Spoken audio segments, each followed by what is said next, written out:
Good evening. This is Patrick D. McCoy, the African American voice in classical music, and I want to thank you all for joining us this evening for this special show.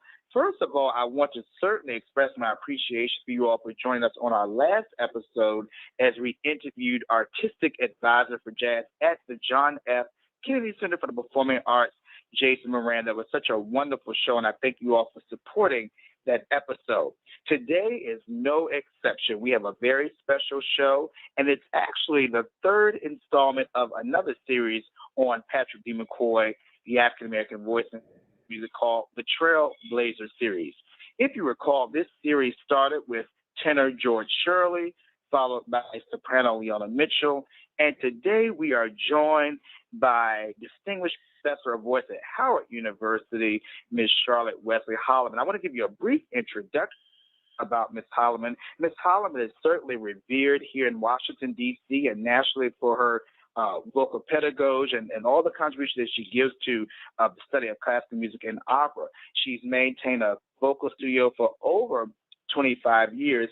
And I want to share a criticism or actually a critique from the New York Times, which was absolutely wonderful about Ms. Holland.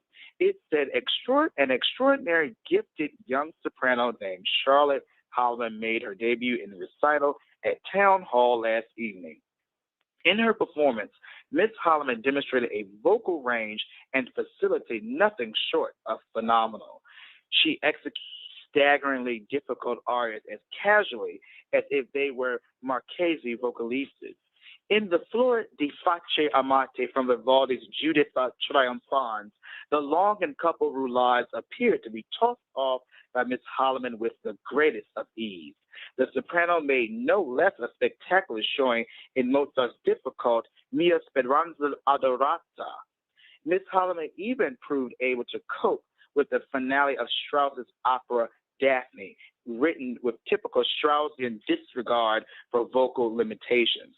The aria was listed as a first performance in this city, and that was cited in the New York Times in 1954. Please join me without further ado as we welcome to the show the Trailblazer Series of this third installment, Miss Charlotte Wesley Holloman. Good evening, Miss Holloman.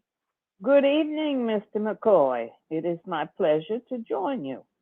Oh my goodness! Thank you so much for being on this show. I've waited for this moment for a while, and I'm so glad that I got a little nudge to go ahead and advance further with. I'm so glad you could join us today.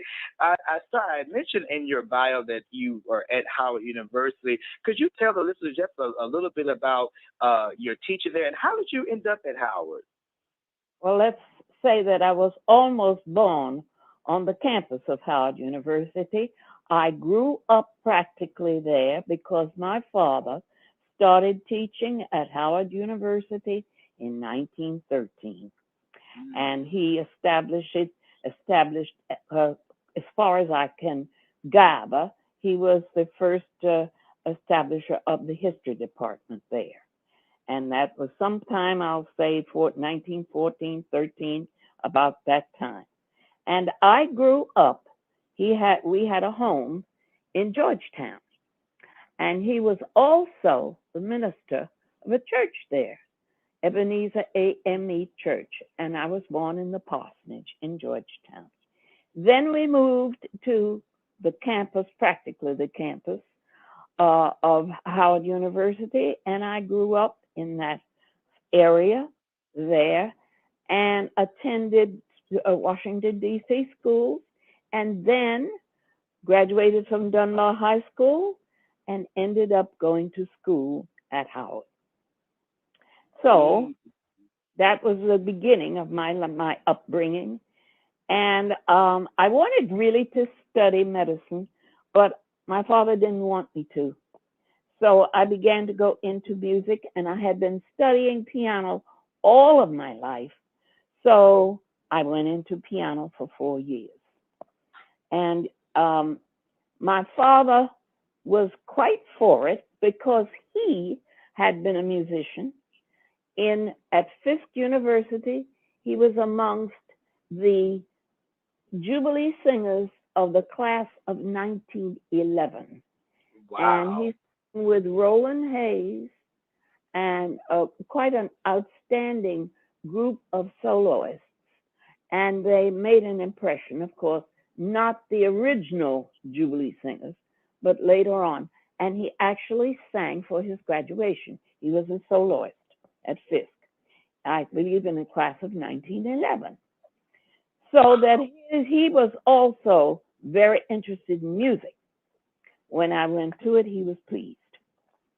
So I could go on from there, but is anything else you wanted to know about that?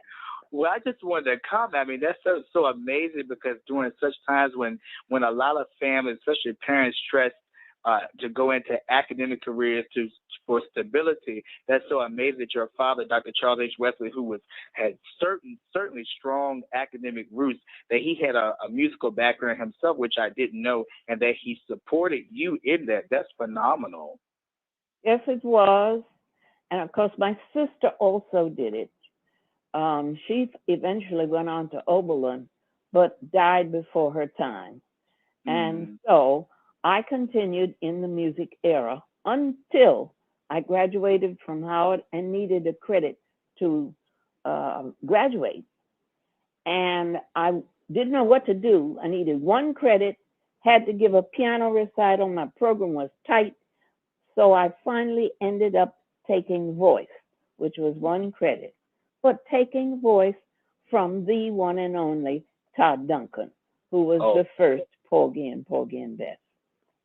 And he was, from then on, after I registered with him, my mentor for the rest of my career. And he insisted that I continue to sing and sort of leave the piano and see what would happen if I pursued singing rather than piano, which is what I did.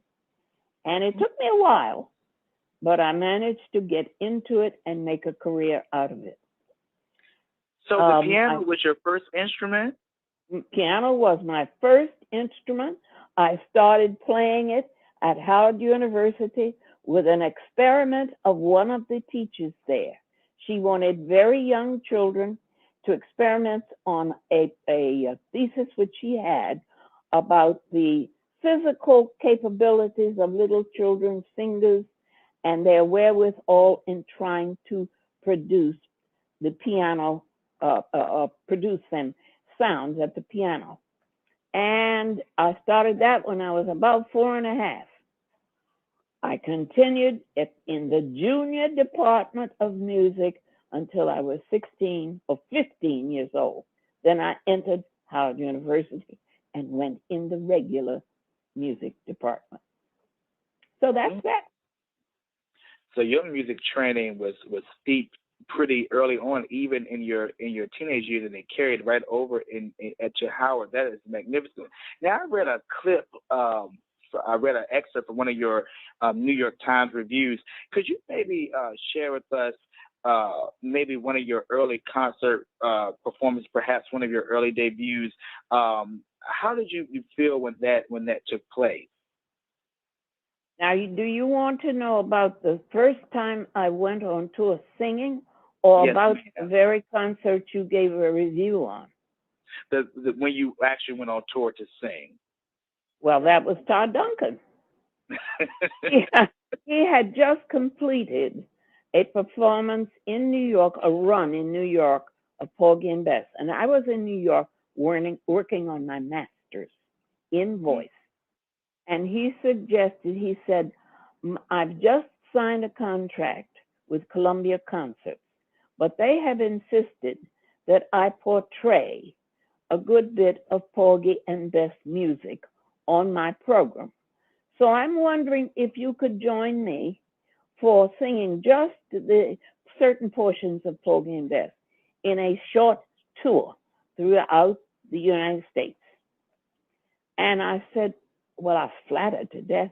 And I said, do you really think I could do it? He said, I wouldn't have asked you if I didn't think so. So he was quite abrupt.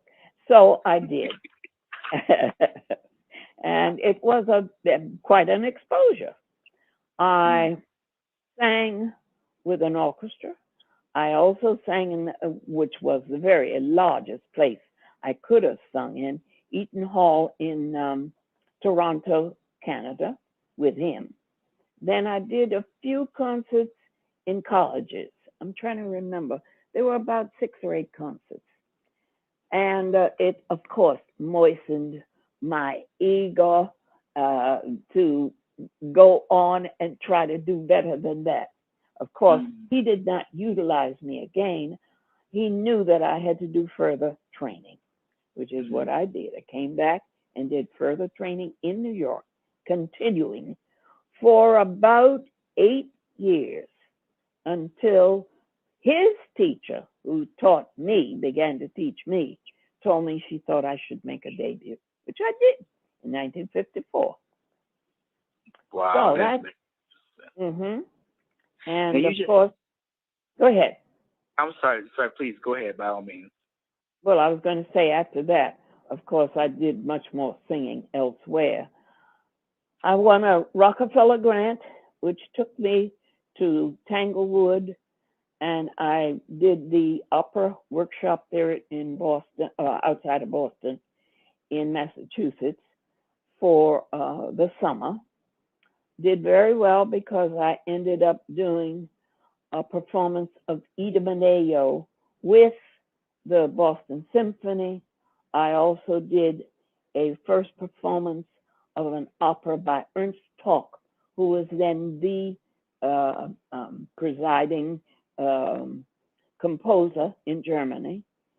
And I met quite a few outstanding people who were singing with me, who subsequently had even greater careers than I did. One was the recent, I should say she just passed, Evelyn Lear. We were there together. Her husband, Tom Stewart, was there at the same time. So there were a lot of influences in my life there. Let's see, I don't know where to go from here. Well, I did a lot of. When you mentioned your debut in 1954, that made me think immediately about the time back then, especially during racial times when African Americans at the time had to make even greater strides to have successful careers in opera and classical music. So I wanted to bring that forward to the state of opera today. Could you maybe share your opinion maybe about where you believe I guess the racial footing is right now in terms of young African Americans or even other minorities pursuing opera today as opposed to the times when you studied the art? Well, I can say that it is somewhat better for being hired. However, in the beginning, all blacks had to be exceptionally fine to be accepted. In other words, your technique, your polished singing had to be 3 times better than others, or else you were refused. That's number one. Number two, they had to see whether you fit the part. You were cast according to how you looked. And would you fit the part? Could they do something with you? They did beautiful things, as with Leontine Price later on. But today it's even, well, I will say it's greater, because they are doing their best to make people not only just fit the part as casting as such, but they are trying to make people, the audience, realize that this is a human being, can be accepted in this part, not only as a white person, but as a black. We're still fighting to get in there, but new strides are being made, very much so. There was a young lady, I forgot, oh, that's terrible, I don't remember her name,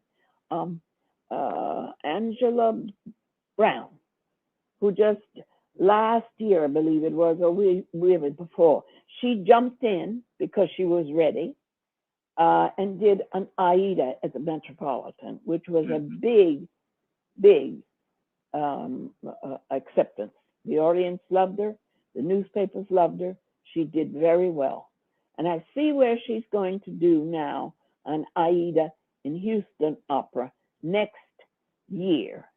And I believe there's a young black tenor who's going to sing also with her.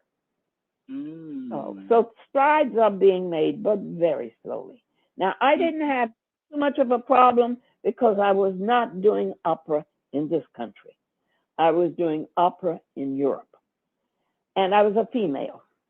Females were, at that point, more or less sort of accepted, but with exceptional qualifications. Males had a different acceptance. There was some sort of fear that if he was taken in, he would perhaps be enthralled by singing with a white lady, or even being in a cast, and would do something which they would not be pleased with. So we had all kinds of things that occurred. But finally, even blacks went in. Lawrence Wissamon, who became Larry Winters, went to Europe and sang there for 15 years and sang with everybody but blacks, and was definitely accepted. His record sold beautifully until he had a brain tumor and died. So there's really some steps that are being made, and we don't know yet half of them that are coming out. And I want to make sure, because I misspoke. So you just mentioned Lawrence Winters. Was that correct? That's correct. Okay. He was my classmate from Howard University. Wow. That's we phenomenal. were very good friends. We sang together in one performance in Europe. It's the engagement in Santo Domingo, Di Logbon in Santo Domingo. It was written by one of the contemporary composers there. And so I had many very notable occurrences in opera in Europe with exceptional critiques. And I had been trained. I won a Rockefeller grant to go to Europe in the first place to study Italy, which I did with, I should say, one of the great teachers there. He's now dead. And also, I was therefore exposed to his friend, who was the European agent for the Metropolitan Opera. And the two of them guided me, because I had not had sufficient operatic experience, into a realm of opera, and insisted that I not work in Italy, but go to Germany, audition, and go into the German opera. I would be given many more opportunities to sing, and probably given what they called annual contracts. I would be hired for the full year. Whereas in Italy, you're hired for single performances. So that took me there, and I stayed there for over 5 years. I stayed in Italy for about 2. And so I left and came home. I came home because I was trying to regroup and go back again with an additional bit of money. And I failed because I started teaching, and I did not save enough money to go back again. I have the letters that were written to me by my teacher, and the man who sent me, who was the European agent for the Met, to Germany. And they insisted that I come back, but I never went back.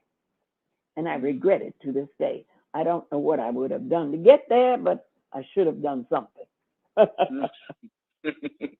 I was just thinking, I was looking through all of your accomplishments, opera house after opera house, recital after recital, and you kind of already answered my question. I was wondering, do you ever kind of think back or just daydream about, what if you would have went back? Would you have been at the Met or anything like that?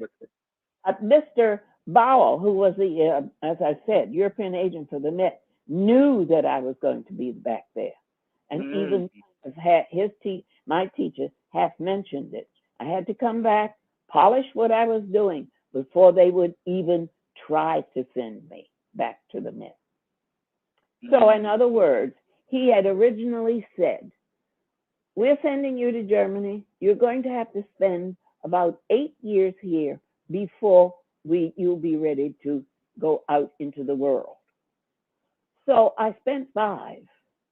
But Mm. then I was so poor. I didn't know how to live on the German economy or even anywhere else in Europe. I decided I was going home. I had a master's degree. I was going to teach and go back, which I never did. Mm. You hit another point when I asked the question about race relations in terms of African American singers, and just in general, you had mentioned that you have to be exceptional. When you teach your students today in this time in 2012, what are some of the things that you've noticed in terms of the preparedness of the students that you teach currently? They're not prepared. And they don't feel that they have to be because they're not exposed to that era where classical music was so great. What they're getting now is lots of gospel where they don't even have to go to school and they get accepted. And they do have jazz, which is finally having a rejuvenation, and they can go into jazz and they don't have to study for years. They can come up with it. There are other ways of becoming exceptional with jazz. But with classical music, there's so many other things involved, the languages, the drama, all of that, which of course makes the career much more in depth in study. Um, I had another thought, but I don't remember what it was now. But anyway, that's what I'm believing, that they need to understand, and I'm trying to tell them this, that if you saw the Olympics, you saw how much time and how much effort was put forth with those people who won the gold. You have to almost do as much for classical singing. It takes time, money, and patience. And this, I don't think most of our students are ready to do. They want to go sing, make money, and quit. you, you have it Unfortunately, about right. it doesn't happen like that. That's what the problem is. Mm. Well, Ms. Holland, thank you so much for joining us today and sharing so much about your career and just your thoughts on classical music, particularly, those who are trying to make, substantial careers. Just in closing, is there any one or two last points that you might want to say to the audience, especially if there's someone who wants to pursue a career in classical music? What would be one of the key things you would leave them with? Just what I've just said. It's hard work. And Mm. you have to fill in all the blanks in your study. If Mm. you don't know French, you don't know German, you better get started at least to get the basics. You Mm. can then try to get the enunciation down, which is main people. You go to France and try to sing to French people, and they don't understand your American French. You've got to really make it French. Same way with German. The Germans don't want to hear you anglicize, I call it, their German. They want German, German. And then there's the problem of acting. You cannot underplay. You have to put yourself into the role, really give the meaning of those words to your audience. Don't just stand up and sing like a statue and sing without meaning coming from inside of you. You pour yourself into a role, into a character. Takes a lot of work and a lot of effort. Ms. Holloman, thank you so much for joining us today on the Trailblazer Series. It's been an honor. I'm so glad that I have the opportunity to see you from time to time, and I just thank you for this time that you've shared with us today. Well, it's been my pleasure. I hope I have satisfied what you would have liked to have heard, and as much as I could think about it in a few minutes.